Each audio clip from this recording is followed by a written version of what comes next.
So he invented what became known as cognitive behavioral therapy, which probably more of you have heard of CBT than you have of Stoicism. CBT is very, very popular. If you have an emotional problem and you go to your GP or your therapist, the chances are they'll teach you CBT. And they'll engage you in what cognitive therapists call the Socratic method, which is they'll talk to you, find out what kind of beliefs you're holding, and they'll try to see if those beliefs really make sense or if they're logical. And if not, they'll try and get you to change those beliefs. So CBT was directly inspired by Stoic philosophy, not just in its theory, but in lots of its techniques as well. So through CBT, ancient philosophy has had this kind of revival. This idea that philosophy can cure us of emotional suffering and make us happier and stronger people. Though most people aren't aware of the link between CBT and Stoicism. So in some ways, what ancient philosophy used to do is now done by therapy. But they've changed it to some extent. They've taken the ideas of philosophy, but they've changed it quite a lot. So they've dropped a lot of the language about morality and virtue. Because when you go to see a therapist, the last thing you want them to say is like, you need to improve your virtue, or you're sinful, or you're weak, or something. So they've dropped that aspect of it.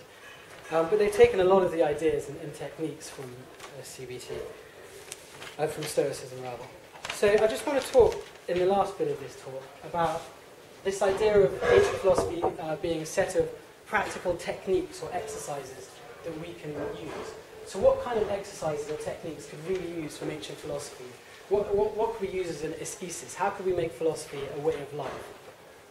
Well, the ancients kind of really had what I call a philosophy first aid kit. They had a whole range of different techniques which were applicable for different emotions, different situations, different kind of mental problems. So, they'd write treatises on anger, specifically providing all these different arguments to cope if you had a bad temper.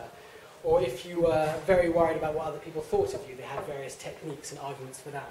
So there are all these kind of tailored strategies and techniques for different kind of problems. So let's just have a quick look at some of them. So first of all, there's this technique which is called the ABC. This is what Albert Ellis called the cognitive theory of emotions.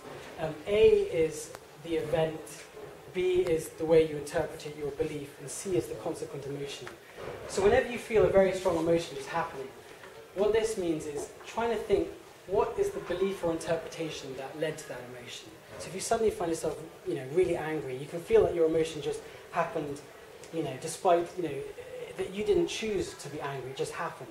But if you kind of learn to be a bit more conscious, you can sometimes find the belief or interpretation that led to your anger rising. And then you can look at that belief and analyze it logically and think, does that belief make sense? Is that a valid belief? So let's say you're walking down the street and someone scowls at you and it just really pisses you off and you find yourself getting in a really bad mood. You can then kind of become aware of your mood and try to find the belief that led to that mood.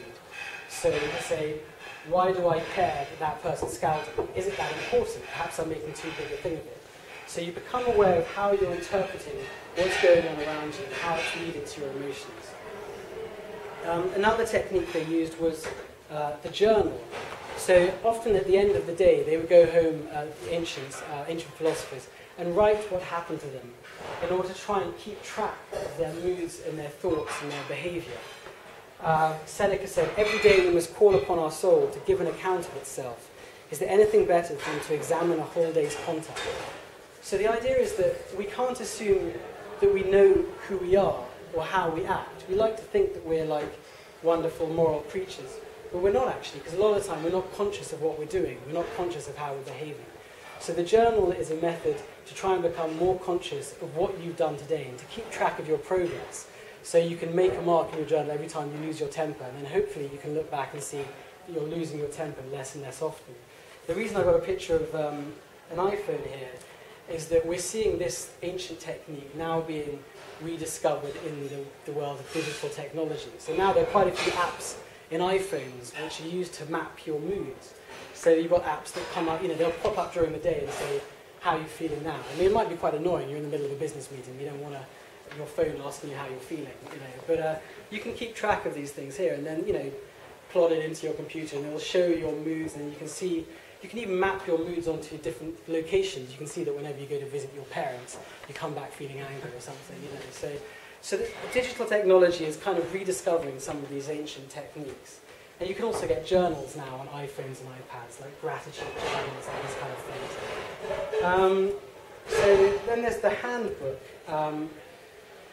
The ancients were very much the idea that they would often try to make their philosophy into short, easily memorable proverbs, because it was about making the philosophy habitual and automatic, so that you remember it in any situation, so that even when you're on the battlefield and terrible things are happening all around you, your philosophy would just come to you, like in training. So people would often carry around little handbooks with their favourite philosophy quotes in, and they'd read this all the time. It was a bit like Chairman Mao's little red book, but better.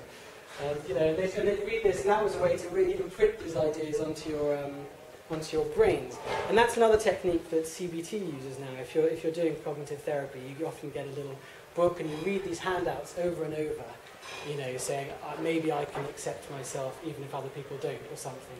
And you're meant to read these handouts for half an hour a day until they become automatic. And it feels very silly and cheesy and a bit like a kind of American salesman course. But it really does work, because it just becomes part of your kind of neural imprint.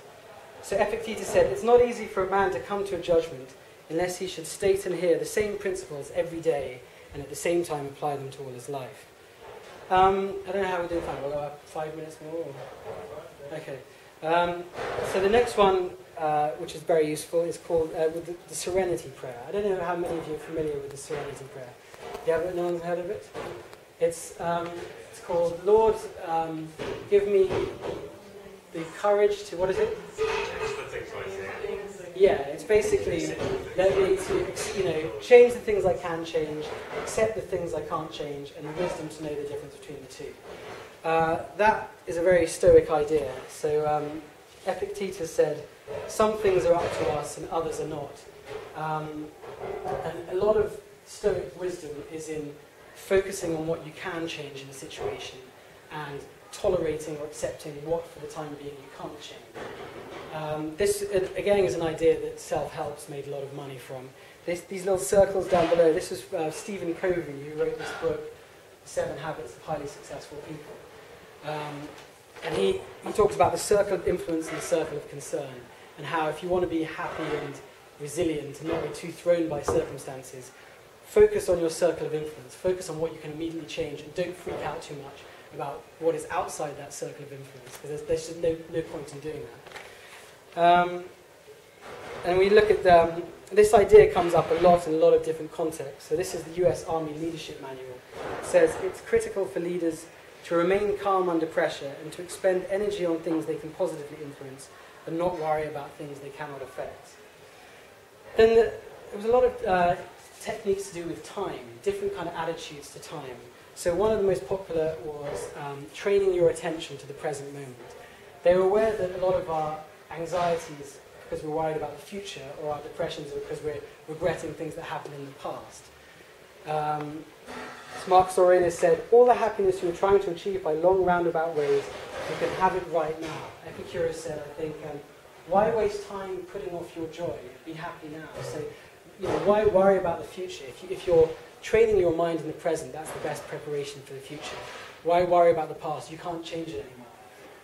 But they had other strategies for the past. So Epicureans had a strategy of savouring happy memories, which again modern psychology has discovered. So if you're having a tough time, remember a situation when things were going better. I mean, that works for some people. I wouldn't do it myself. But if you savour happy memories from the past, you reinforce the positive feelings which are associated with them. So that's one technique that the Epicureans used. The Stoics, who were slightly more stern and austere, had a technique of if you're anxious about the future and worried about the future, you can do what they call the premeditatio malorum, which means the rehearsal of bad things. So you imagine what things could go wrong in the future, and then you kind of cope with them in advance. You think, what if this happened? And you go, well, if this happened, then I'll do that. And then what if something else happened? So some people find that useful if you're very kind of, I think in psychology it's called defensive pessimism. So it's about working out what could go wrong and then thinking in advance what you could do about it. Some people find that helpful as well. Then you could even have focusing on death. It's not something that modern therapy has really rediscovered. Again, if you went to the NHS and your therapist put a skull on his table and said, meditate on that, it wouldn't be appropriate. But this is something the ancients used to do. They called it the memento mori, the remembrance of death. This idea is that there are all kinds of therapeutic reasons why we might concentrate on death. It might give us a greater, urgency to get what we've done, to do what we want to do before we die. It might make us, if we're very worried, for example, about our reputation or how successful we are, it could free us from some of that anxiety, because we think, well, what's the point of getting so worried and worked out about it? I'm going to be dead in 30 years anyway. No one's going to remember me in 50 years, so why get so stressed about it? So it can be a kind of, counter to anxiety. Steve Jobs, who's the head of Mac, again, I don't know if I'm just promoting Mac with all these things, but he says, remembering that I'll be dead soon is the most important tool I've encountered to help me make the big choices in life. So that's another kind of strategy that you can use. But these strategies, you have to know when to use them.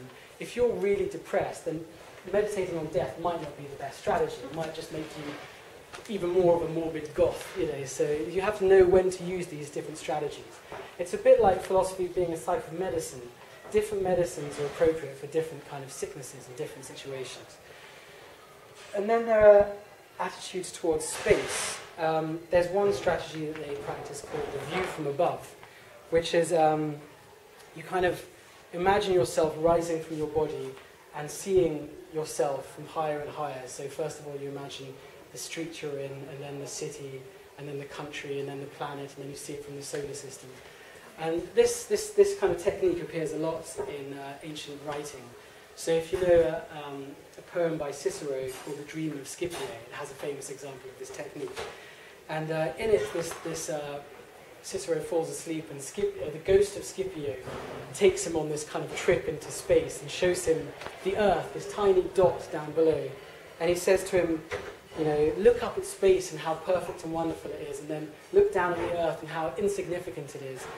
Despise these earthly things. So it was, again, supposed to detach you from worldly concerns, from getting too kind of worked up, which we could, in some ways practice in modern life as well, just like looking at the stars sometimes, or just kind of reflecting on something much bigger than you. It could be like you go on a walk through the countryside and just see a kind of a beautiful, huge view, and that just, relaxes you and stops you feeling so worried about your own particular life. And then they had a whole set of strategies for how you relate to other people, which they called ethics. So the Stoics were big on learning to tolerate annoying people. And a good way to do it is to expect it. Marcus Aurelius said to himself, he wrote in his journal, every day when you get up in the morning, say to yourself, today I'm probably going to meet some annoying people. So that way, when you do meet annoying people, it's not a big shock, it's not a big surprise. I can't believe I'm meeting annoying people. Expect it, You're probably going to have to deal with them, so just expect it.